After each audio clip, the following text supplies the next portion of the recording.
Hello hi എല്ലാവർക്കും ലേണിനോട് പുതിയ വീഡിയോയിലേക്ക് സ്വാഗതം. ഞാൻ റിതു കൃഷ്ണ. നമ്മളിന്ന് ഡിസ്കസ് ചെയ്യാൻ പോകുന്നത് മാരത്തോൺ MCQ ആണ്. ഒറ്റ വീഡിയോ എന്ന് 25 ക്വസ്റ്റ്യൻസ്. ഏതാണ് ടോപ്പിക്ക്? സുപ്രധാന നിയമങ്ങൾ. ഓക്കെ, സുപ്രധാന നിയമങ്ങൾ എന്ന ടോപ്പിക്കിൽ ചോദിച്ചിട്ടുള്ള previous year questions with marathon MCQ 25 questions ഒറ്റ വീഡിയോ നിങ്ങൾക്ക് കിട്ടാൻ പോവാണ്. ഓക്കെ, അപ്പോൾ നമുക്ക് നമ്മുടെ വീഡിയോയിലേക്ക് വേഗം കിടക്കാം. ആദ്യത്തെ ചോദ്യം ഇതാണ്: വിവരാവകാശ നിയമം 2005 പാസ്സാക്കുന്ന സമയത്തെ ഇന്ത്യൻ രാഷ്ട്രപതി ആരാണ്? വിവരാവകാശ നിയമം പാസ്സാക്കിയത് എപ്പോഴാണ്? 2005 ആ സമയത്തെ ഇന്ത്യൻ രാഷ്ട്രപതി ആരാണെന്നാണ് ചോദ്യം. ആരാണ്? പ്രതിഭ സിംഗ് പട്ടേൽ ആണോ? പ്രണബ് മുഖർജി ആണോ? ഡോക്ടർ APJ അബ്ദുൽ കലാം ആണോ? KR നാരായണാണോ? ആരാണ്? APJ അബ്ദുൽ കലാം ആണ് അല്ലേ. അപ്പൊ നമുക്ക് രണ്ട് കാര്യങ്ങൾ മനസ്സിലായി. വിവരാവകാശ നിയമം പാസ്സാക്കിയത് 2005 മനസ്സിലായി. 2005 പാസ്സാക്കുന്ന സമയത്ത് ഇന്ത്യൻ രാഷ്ട്രപതി ആരാണ്? ഡോക്ടർ APJ അബ്ദുൽ കലാം ആണ്. നമുക്ക് ഒറ്റ വീഡിയോ എന്ന് 25 ക്വസ്റ്റ്യൻസ് ആണ് ഡിസ്കസ് ചെയ്യാൻ പോകുന്നത് അല്ലേ. അപ്പൊ നമുക്ക് അടുത്ത ക്വസ്റ്റ്യനിലേക്ക് കടക്കാം. രണ്ടാമത്തെ ചോദ്യം: വിവരാവകാശ നിയമം നിലവിൽ വന്നത് എന്നാണ്? ഓപ്ഷൻസ് നോക്കാം. Option A 2005 October 12, option B 2005 June 15, option C 2005 December 19, option D 2005 December 20. 2005 നമുക്കറിയാം അല്ലേ. നിലവിൽ വന്നതാണ് ചോദ്യം. പാർലമെന്റ് പാസ്സാക്കിയത് 2005 ജൂൺ 15 എന്നാൽ നിലവിൽ വന്നത് 2005 October 12. So the right answer is option A 2005 October 12 അല്ലേ. വിവരാവകാശ നിയമം ഇന്ത്യൻ പാർലമെന്റ് പാസ്സാക്കിയത് 2005 ജൂൺ 15 ഓപ്ഷൻ ബി അല്ലേ. വിവരാവകാശ നിയമം നിലവിൽ വന്നത് എന്നാണെന്നാണ് ചോദ്യം. അത് 2005 ഒക്ടോബർ 12. കേരള വിവരാവകാശ കമ്മീഷൻ രൂപീകൃതമായതെന്നാണ്? 2005 ഡിസംബർ 19. വിവരാവകാശ നിയമം പാസാക്കിയ ആദ്യ ഇന്ത്യൻ സംസ്ഥാനം ഏതാണ്? തമിഴ്നാടാണ്. 1997 അവിടെ അത് പാസാക്കിയത്. ആദ്യ രാജ്യം അത് സ്വീഡനാണ്. അടുത്ത ചോദ്യം, മൂന്നാമത്തെ ചോദ്യം: കേന്ദ്ര സംസ്ഥാന വിവരാവകാശ കമ്മീഷന് മേധാവികളുടെ കാലാവധി. കേന്ദ്ര സംസ്ഥാന വിവരാവകാശ കമ്മീഷൻ മേധാവികളുടെ കാലാവധിയാണ് ചോദിച്ചിരിക്കുന്നത്. ഓപ്ഷൻസ് നോക്കാം. ഓപ്ഷൻ എ 3 വർഷം അല്ലെങ്കിൽ 65 വയസ്സ്, ഓപ്ഷൻ ബി 5 വർഷം അല്ലെങ്കിൽ 65 വയസ്സ്, ഓപ്ഷൻ സി 6 വർഷം അല്ലെങ്കിൽ 65 വയസ്സ്, ഓപ്ഷൻ ഡി 3 വർഷം അല്ലെങ്കിൽ 60 വയസ്സ് അല്ലെ. അപ്പൊ 65 വയസ്സാണ് 3 ഓപ്ഷനിലും കൊടുത്തിരിക്കുന്നത്. അപ്പോൾ 65 വയസ്സാണ് നമുക്ക് മനസ്സിലായി. ഇനി 3 വർഷമാണോ 5 വർഷമാണോ 6 വർഷമാണോ കേന്ദ്ര സംസ്ഥാന വിവരാവകാശ കമ്മീഷൻ മേധാവികളുടെ കാലാവധി? അത് right answer is option A 3 വർഷം അല്ലെങ്കിൽ 65 വയസ്സാണ്. അടുത്ത ചോദ്യം, നാലാമത്തെ ചോദ്യം: സംസ്ഥാന വിവരാവകാശ കമ്മീഷണറെയും കമ്മീഷന്മാരെയും നിയമിക്കുന്നത്. വളരെ ഇമ്പോർട്ടൻ്റ് ആയൊരു ചോദ്യമാണ് അല്ലെ. സംസ്ഥാന വിവരാവകാശ കമ്മീഷണറെയും കമ്മീഷണർമാരെയും നിയമിക്കുന്നത് ആരാണെന്നാണ് ചോദ്യം. ഓപ്ഷൻസ് നോക്കാം നമുക്ക്. Option A governor, option B president, option C മുഖ്യമന്ത്രി, ഓപ്ഷൻ ഡി ക്യാബിനറ്റ് മന്ത്രി. The right answer is option A governor. ഗവർണറാണ് സംസ്ഥാന വിവരാവകാശ കമ്മീഷണറെയും കമ്മീഷന്മാരെയും നിയമിക്കുന്നത്. സംസ്ഥാന വിവരാവകാശ കമ്മീഷണറെയും 10 കൂടാത്ത ഇൻഫർമേഷൻ കമ്മീഷണർമാർക്കും സത്യവാചകം ചൊല്ലിക്കൊടുക്കുന്നത് ആരാ തന്നെയാണ്? ഗവർണർ തന്നെയാണ്. രാജിക്കത്ത് സമർപ്പിക്കുന്നത് ആർക്കാണ്? ഗവർണർക്കാണ് അല്ലേ. അപ്പൊ ഗവർണർ തന്നെയാണ് നിയമിക്കുന്നത്. രാജിക്കത്ത് സമർപ്പിക്കുന്നത് ആരുടെ മുന്നിലായിരിക്കും? ഗവർണറുടെ മുന്നിലായിരിക്കും. സുപ്രീം കോടതിയുടെ നിർദ്ദേശപ്രകാരം സംസ്ഥാന വിവരാവകാശ കമ്മീഷണറെയും കമ്മീഷന്മാരെയും നീക്കം ചെയ്യുന്നതും ആര് തന്നെയാണ്? ഗവർണർ തന്നെയാണ്. അടുത്ത ചോദ്യം, അഞ്ചാമത്തെ ചോദ്യം: കേരളത്തിലെ ആദ്യത്തെ മുഖ്യ വിവരാവകാശ കമ്മീഷണർ ആരാണ്? ആദ്യത്തെ മുഖ്യ വിവരാവകാശ കമ്മീഷണർ ആരാണെന്നാണ് ചോദ്യം. ആരാണ്? ഓപ്ഷൻസ് നോക്കാം നമുക്ക്. Option A doctor KM Dileep, option B Palat Mohandas, option C Wajahat Habibullah, option D Yashvardhan Kumar Sinha. ആരാണ്? The right answer is option B Palat Mohandas. ആദ്യത്തെ മുഖ്യ വിവരാവകാശ കമ്മീഷണർ കേരളത്തിലെയാണ് ചോദ്യം. ഓക്കെ, കേരളത്തിലെ ആദ്യത്തെ മുഖ്യ വിവരാവകാശ കമ്മീഷണർ ആരാണ്? പാലാട്ട് മോഹൻദാസ് ആണ്. വജാഹത്ത് ഹബീബുള്ള ആരാണ്? ആദ്യത്തെ കേന്ദ്ര മുഖ്യ വിവരാവകാശ കമ്മീഷണർ ആര്? വജാഹത്ത് ഹബീബുള്ള. അടുത്ത ചോദ്യം, ആറാമത്തെ ചോദ്യം, വിവരാവകാശ നിയമപ്രകാരം വിവരം ലഭിക്കുന്നതിന് നൽകേണ്ട അപേക്ഷാ ഫീസ് എത്രയാണ്? 10 രൂപയാണോ, 15 രൂപയാണോ, 25 രൂപയാണോ, 20 രൂപയാണോ? ദാരിദ്ര്യരേഖയ്ക്ക് താഴെയുള്ളവർക്ക് അത് ബാധകമല്ല. അപ്പോൾ റൈറ്റ് ആൻസർ ഇസ് 10 രൂപ. ഓക്കെ, താഴെയുള്ളവർക്ക് അത് കൊടുക്കേണ്ട കാര്യമില്ല. അപ്പോൾ വിവരാവകാശ നിയമപ്രകാരം വിവരം ലഭിക്കുന്നതിന് നൽകേണ്ട അപേക്ഷാ ഫീസ് എത്രയാണ്? 10 രൂപയാണ്. ഓക്കെ, അടുത്ത ചോദ്യം, ഏഴാമത്തെ ചോദ്യം, വിവരാവകാശ നിയമപ്രകാരം അപേക്ഷ ലഭിച്ചാൽ എത്ര ദിവസത്തിനുള്ളിൽ മറുപടി നൽകണം? ഓപ്ഷൻസ് നോക്കാം. ആദ്യത്തെ ഓപ്ഷൻ 30 ദിവസത്തിനുള്ളിൽ, രണ്ടാമത്തെ 48 മണിക്കൂറിനുള്ളിൽ, മൂന്നാമത്തെ 35 ദിവസത്തിനുള്ളിൽ, നാലാമത്തെ 40 ദിവസത്തിനുള്ളിൽ. Right answer is option first. ആദ്യത്തെയാണ് കറക്റ്റ് ആൻസർ. ഒരു മാസത്തിനുള്ളിലാണ് മറുപടി നൽകേണ്ടത്. ഏതിന്? വിവരാവകാശ നിയമപ്രകാരം അപേക്ഷ ലഭിച്ചാൽ ഒരു മാസത്തിനുള്ളിൽ അല്ലെങ്കിൽ 30 ദിവസത്തിനുള്ളിൽ മറുപടി നൽകിയിരിക്കണം. അടുത്ത ചോദ്യം, എട്ടാമത്തെ ചോദ്യം, വിവരാവകാശ നിയമം പാസാക്കിയ ഇന്ത്യയിലെ ആദ്യ സംസ്ഥാനം ഏതാണ്? നമ്മൾ ഓൾറെഡി ഇത് ആദ്യത്തെ ക്വസ്റ്റ്യനിൽ പറഞ്ഞു കഴിഞ്ഞായിരുന്നു അല്ലേ? ഓപ്ഷൻസ് നോക്കാം. ജമ്മു കാശ്മീർ, ഉത്തർപ്രദേശ്, തമിഴ്നാട്, മധ്യപ്രദേശ്. 1997 ഇത് പാസ്സാക്കിയത് തമിഴ്നാട്ടിലാണ്. അപ്പോൾ വിവരാവകാശ നിയമം പാസ്സാക്കിയ ഇന്ത്യയിലെ ആദ്യ സംസ്ഥാനം ഏതാണ്? തമിഴ്നാടാണ്. അടുത്ത ചോദ്യം, ഒൻപതാമത്തെ ചോദ്യം, 2019 വിവരാവകാശ ഭേദഗതി ബില്ലിൽ രാഷ്ട്രപതി ഒപ്പുവെച്ചത് എന്നാണ്.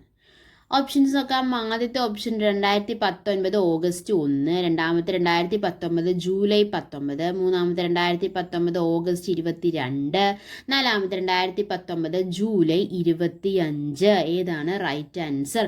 2019 ഓഗസ്റ്റ് 1 വിവരാവകാശ ഭേദഗതി ബില്ലിൽ രാഷ്ട്രപതി ഒപ്പുവെച്ചത്. അടുത്ത ചോദ്യം, പത്താമത്തെ ചോദ്യം, ഇന്ത്യയുടെ ആദ്യ വനിതാ മുഖ്യ വിവരാവകാശ കമ്മീഷണർ ആരാണ്? ഓപ്ഷൻസ് നോക്കാം. ആദ്യത്തെ ഓപ്ഷൻ ദീപക് സന്ധു, രണ്ടാമത്തെ സുഷമ സിംഗ്, മൂന്നാമത്തെ AN തിവാരി, നാലാമത്തെ അരുണ റോയ്. ഇന്ത്യയുടെ ആദ്യ വനിതാ മുഖ്യ വിവരാവകാശ കമ്മീഷണർ ആരാണ്? ദീപക് സന്ധു ആണ് ഇന്ത്യയുടെ ആദ്യ വനിതാ മുഖ്യ വിവരാവകാശ കമ്മീഷണർ.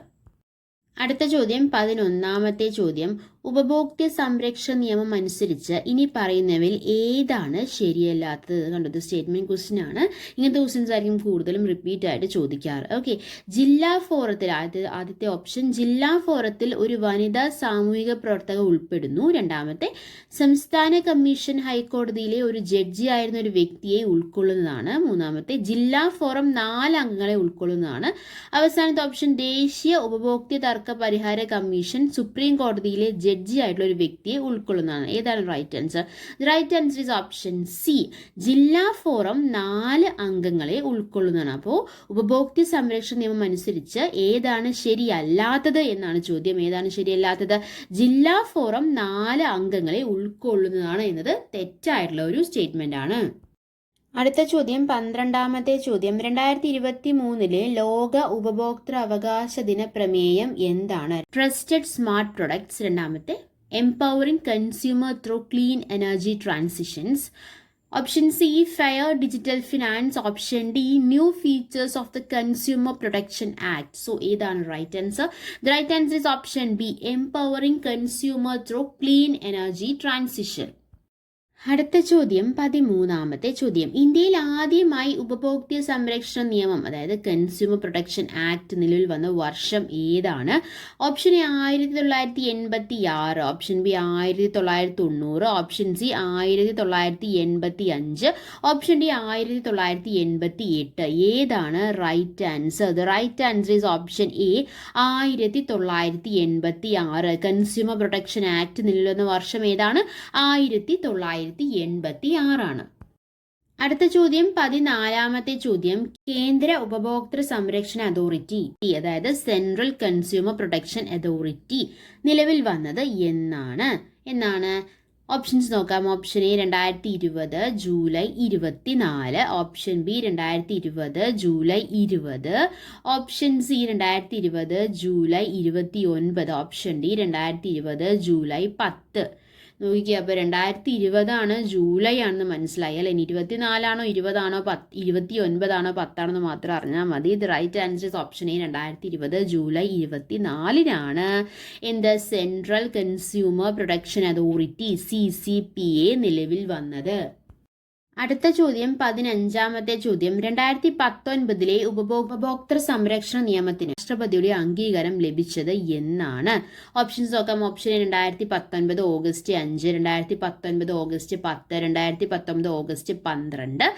Option D 2019 August 9. ഏതാണ് right answer? Right answer is option D 2019 August 9 രാഷ്ട്രപതിയുടെ അംഗീകാരം ലഭിച്ചത്. ഏതിന്? ഉപഭോക്തൃ സംരക്ഷണ നിയമത്തിന്. അടുത്ത ചോദ്യം 16ാമത്തെ ചോദ്യം വ്യാജമോ തെറ്റിദ്ധരിപ്പിക്കുന്നതുമായ പരസ്യത്തിലൂടെ ഉപഭോക്താവിനെ കബളിപ്പിക്കുന്നത് തടയുന്ന നിയമത്തിലെ വകുപ്പ് ഏതാണ്? ഓപ്ഷൻസ് നോക്കാം. ഓപ്ഷൻ എ വകുപ്പ് 89, ഓപ്ഷൻ ബി വകുപ്പ് 98, ഓപ്ഷൻ സി വകുപ്പ് 40, ഓപ്ഷൻ ഡി വകുപ്പ് 90. അപ്പോൾ വ്യാജമോ തെറ്റിദ്ധരിപ്പിക്കുന്നതുമായ പരസ്യത്തിലൂടെ ഉപഭോക്താവിനെ കബളിപ്പിക്കുന്നത് തടയുന്ന നിയമത്തിലെ വകുപ്പ് ഏതാണെന്നാണ് ചോദ്യം. ഏതാണ് റൈറ്റ് ആൻസർ? ഓപ്ഷൻ എ വകുപ്പ് 89. അടുത്ത ചോദ്യം 17ാമത്തെ ചോദ്യം ഇന്ത്യയിൽ ദേശീയ ഉപഭോക്തൃ ദിനമായി ആചരിക്കപ്പെടുന്ന ദിവസം ഏത്? ഓപ്ഷൻസ് നോക്കാം. Option A December 10, option B December 24, option C December 22, option D December 20. ഏതാണ് റൈറ്റ് ആൻസർ?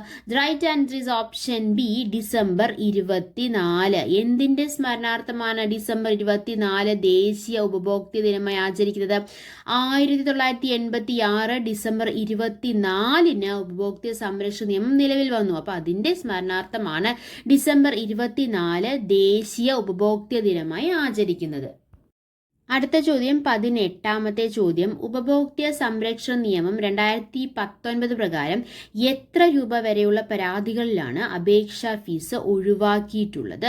ഓപ്ഷൻസ് നോക്കാം. ഓപ്ഷൻ എ 5 ലക്ഷം രൂപ വരെ, ഓപ്ഷൻ ബി 10 ലക്ഷം രൂപ വരെ, ഓപ്ഷൻ സി 7 ലക്ഷം രൂപ വരെ, ഓപ്ഷൻ ഡി 6 ലക്ഷം രൂപ വരെ. സോ ഏതാണ് right answer? Right answer is option A 5 ലക്ഷം രൂപ വരെ. 5 ലക്ഷം രൂപ മുതൽ 10 ലക്ഷം രൂപ വരെയുള്ള ഉപഭോക്തൃ തർക്ക പരാതികളിൽ എത്ര രൂപയുടെ കോർട്ട് ഫീസ് സ്റ്റാമ്പാണ് ഫീസ് എടുക്കേണ്ടത്? 200 രൂപയുടെയാണ് അല്ലെ. 10 ലക്ഷം രൂപ മുതൽ 20 ലക്ഷം വരെയാണെങ്കിൽ 400 രൂപയാണ്. 20 ലക്ഷം രൂപ മുതൽ 50 ലക്ഷം രൂപ വരെയാണെങ്കിൽ ഫീസ് എത്രയാണ്? 1000 രൂപയാണ്. 50 ലക്ഷം മുതൽ 1 കോടി വരെയുള്ള പരാതികളിലെ അപേക്ഷ ഫീസ് എത്രയാണ്? 2000 രൂപയാണ്. അടുത്ത ചോദ്യം 19ാമത്തെ ചോദ്യം വ്യാജ ഉൽപ്പന്നങ്ങൾ വിൽക്കുകയോ വിതരണം നടത്തുകയോ ചെയ്തതിനുള്ള ശിക്ഷ എന്താണെന്നാണ് ചോദ്യം. ഓപ്ഷൻസ് നോക്കാം. ഓപ്ഷൻ എ 1 വർഷം വരെ തടവും 3 ലക്ഷം വരെ പിഴയും, ഓപ്ഷൻ ബി 2 വർഷം വരെ തടവോ 10 ലക്ഷം രൂപ വരെ പിഴയോ, ഓപ്ഷൻ സി 6 മാസം വരെ തടവും 1 ലക്ഷം രൂപ വരെ പിഴയും. ഉപഭോക്താവിന് അപകടം ഉണ്ടാവാത്ത സാഹചര്യത്തിലാണത്. ഓപ്ഷൻ ഡി 1 വർഷം വരെ തടവോ 10 ലക്ഷം രൂപ വരെ പിഴയോ. സോ ഏതാണ് right answer? Right answer is option A 1 വർഷം വരെ തടവും 3 ലക്ഷം രൂപ വരെ പിഴയോ ആണ് വ്യാജ ഉൽപ്പന്നങ്ങൾ വിൽക്കുകയോ വിതരണം നടത്തുകയോ ചെയ്തതിനുള്ള ശിക്ഷ. അടുത്ത ചോദ്യം 20ാമത്തെ ചോദ്യം സാധന വിൽപ്പന നിയമം ഏത് വർഷമാണ് സാധന വിൽപ്പന നിയമം പാസ്സാക്കിയത്? സാധന വിൽപ്പന നിയമത്തിനെ കുറിച്ചൊരു ചോദ്യമാണ്. അപ്പോൾ അത് ഏത് വർഷമാണ് പാസ്സാക്കിയതാണ് ചോദ്യം. ഓപ്ഷൻസ് നോക്കാം. ആദ്യത്തെ ഓപ്ഷൻ 1990, രണ്ടാമത്തെ 1930, 1936, 37. സാധന വിൽപ്പന നിയമം പാസ്സാക്കിയത് 1930. Okay, so the right answer is option B, അല്ലെങ്കിൽ രണ്ടാമത്തെ ഓപ്ഷൻ 1930 സാധന വിൽപ്പന നിയമം പാസ്സാക്കിയത്. അടുത്ത ചോദ്യം 21ാമത്തെ ചോദ്യം പോക്സോ ഇ ബോക്സ് നിലവിൽ വന്നത് എന്നാണ്? ഓപ്ഷൻസ് നോക്കാം. Option A 2016 August 26, option B 2017 August 24, option C 2015 August 26, option D 2014 August 24. So ഏതാണ് right answer? 2016 August 26 POCSO e box നിലവിൽ വന്നത്. അടുത്ത ചോദ്യം 22ാമത്തെ ചോദ്യം പട്ടികജാതി പട്ടികവർഗ അതിക്രമങ്ങൾ തടയൽ നിയമത്തിന് രാഷ്ട്രപതിയുടെ അംഗീകാരം ലഭിച്ചത് എന്നാണെന്നാണ് ചോദ്യം. ഓപ്ഷൻസ് നോക്കാം നമുക്ക്. Option A 1988 November 9, option B 1989 November 9, option C 1987 November 9, option D 1986 November 9. November 9 മനസ്സിലായി അല്ലേ? ഇനി 88 ആണോ 89 ആണോ 86 ആണോ 87 ആണോ 89 ആണ് റൈറ്റ് ആൻസർ. 1989 നവംബർ 9 പട്ടികജാതി പട്ടികവർഗ അതിക്രമങ്ങൾ തടയൽ നിയമത്തിന് രാഷ്ട്രപതിയുടെ അംഗീകാരം ലഭിച്ചത്. അടുത്ത ചോദ്യം 23ാമത്തെ ചോദ്യം. കേരള സംസ്ഥാന ന്യൂനപക്ഷ കമ്മീഷൻ നിയമം നിലവിൽ വന്ന വർഷം ഏതാണ്? കേരള സംസ്ഥാന ന്യൂനപക്ഷ കമ്മീഷൻ നിയമം നിലവിൽ വന്ന വർഷം. ഓപ്ഷൻസ് നോക്കാം. Option A 2015, option B 2016, option C 2014, option D 2013. ഏതാണ് right answer? Right answer is option C 2014. Kerala സംസ്ഥാന ന്യൂനപക്ഷ കമ്മീഷൻ നിയമം നിലവിൽ വന്ന വർഷം ഏതാണ്? 2014. അടുത്ത ചോദ്യം 24ാമത്തെ ചോദ്യം. 86ാം ഭരണഘടനാ ഭേദഗതി പ്രകാരം കൂട്ടിച്ചേർക്കപ്പെട്ട ആർട്ടിക്കിൾ ഏതാണ്? ഓപ്ഷൻസ് നോക്കാം. Option A article 22A, option B article 21A, option C article 24A, option D article 23A. അപ്പോൾ 86ാം ഭരണഘടനാ ഭേദഗതി പ്രകാരം കൂട്ടിച്ചേർക്കപ്പെട്ട ആർട്ടിക്കിൾ ഏതാണ്? Right answer is option A article 21A. Okay, 86ാം ഭരണഘടനാ ഭേദഗതി പ്രകാരം കൂട്ടിച്ചേർക്കപ്പെട്ട ആർട്ടിക്കിൾ ഏതാണ്? Article 21A. അടുത്ത ചോദ്യം, അവസാനത്തെ ചോദ്യം 25ാമത്തെ ചോദ്യം. സ്ത്രീകൾക്ക് എതിരായ അതിക്രമങ്ങൾ തടയുന്നതിനുള്ള ദിനം എന്നാണ്? ഓപ്ഷൻസ് നോക്കാം. November 22, option B November 10, option C November 25, option D November 9. സ്ത്രീകൾക്ക് എതിരായ അതിക്രമങ്ങൾ തടയുന്നതിനുള്ള ദിനം എന്നാണ്? Right answer is option C November 25 സ്ത്രീകൾക്ക് എതിരായ അതിക്രമങ്ങൾ തടയുന്നതിനുള്ള ദിനം എന്നാണ്? നവംബർ 25. ഓക്കെ, അപ്പം നമ്മൾ സമകാലീന നിയമങ്ങൾ ഉൾപ്പെട്ടിട്ടുള്ള പ്രീവിയസ് ഇയർ ക്വസ്റ്റ്യൻസ്, അതെന്ന് ചോദിച്ചുള്ള പ്രീവിയസ് ഇയർ ക്വസ്റ്റ്യൻസ് ഉൾപ്പെട്ടുള്ള മാരത്തോൺ MCQ 25 ക്വസ്റ്റ്യൻസ് ആണ് നമ്മൾ ഡിസ്കസ് ചെയ്തത്. അതിൽ കൂടുതലും 5ൽ കൂടുതൽ ക്വസ്റ്റ്യൻസ് വന്നൊരു ടോപ്പിക്കാണ് ഉപഭോക്തൃ സംരക്ഷണ നിയമം. അതിനെക്കുറിച്ച് കൂടുതൽ പറയുകയാണെങ്കിൽ, വ്യാജമോ തെറ്റിദ്ധരിപ്പിക്കുന്നതോ ആയ പരസ്യത്തിലൂടെ ഉപഭോക്താവിനെ കബളിപ്പിക്കുന്നതിനുള്ള ശിക്ഷ എന്താണ്? 2 വർഷം വരെ തടവോ 10 ലക്ഷം രൂപ വരെ പിഴയുമാണ്. മായം ചേർത്ത വസ്തുക്കൾ വിൽക്കുകയോ വിതരണം നടത്തുകയോ ചെയ്യുന്നതിനുള്ള ശിക്ഷ എന്താണ്? 6 മാസം വരെ തടവും 1 ലക്ഷം രൂപ പിഴയുമാണ്. അത് ഉപഭോക്താവിന് അപകടം ഉണ്ടാവാത്ത സാഹചര്യത്തിലാണ് കേട്ടോ. അപ്പൊ വ്യാജ ഉൽപ്പന്നങ്ങൾ വിൽക്കുകയോ വിതരണം നടത്തുകയോ ചെയ്യുന്ന ശിക്ഷ എന്താണ്? 1 വർഷം വരെ തടവും 3 ലക്ഷം രൂപ വരെ പിഴയുമാണ്. അപ്പോൾ വ്യാജ ഉൽപ്പന്നങ്ങളാണെങ്കിൽ 1 വർഷം വരെ തടവും 3 ലക്ഷം രൂപ വരെ പിഴയും. മായം ചേർത്ത വസ്തുക്കളാണെങ്കിൽ രണ്ടും ഏകദേശം 1 തന്നെയാണ് അല്ലെ. മായം ചേർത്ത വസ്തുക്കളാണെങ്കിൽ 6 മാസം വരെ തടവും. അത് ഉപഭോക്താവിന് അപകടം ഉണ്ടാവാത്ത സാഹചര്യത്തിലാണ് അങ്ങനെ വരുന്നത്. വ്യാജ പരസ്യമാണെങ്കിലോ 2 വർഷം വരെ തടവോ 10 ലക്ഷം രൂപ വരെ പിഴയുമാണ് അതിന് കിട്ടുക. ഓക്കെ, അപ്പം നമ്മൾ കുറേ കാര്യങ്ങൾ ഡിസ്കസ് ചെയ്തു അല്ലേ. കുറേ കാര്യങ്ങൾ 25 ക്വസ്റ്റ്യൻസ് ആണ് നമ്മൾ ഡിസ്കസ് ചെയ്തത്. എടുത്ത കാര്യങ്ങളെല്ലാം നിങ്ങൾക്ക് വളരെ വ്യക്തമായി മനസ്സിലായെന്ന് പ്രതീക്ഷിക്കുന്നു. മനസ്സിലായിട്ടുണ്ടെങ്കിൽ നമ്മൾ എന്നുള്ള ചാനൽ സബ്സ്ക്രൈബ് ചെയ്യുക, സപ്പോർട്ട് ചെയ്യുക. Thanks for your time. By.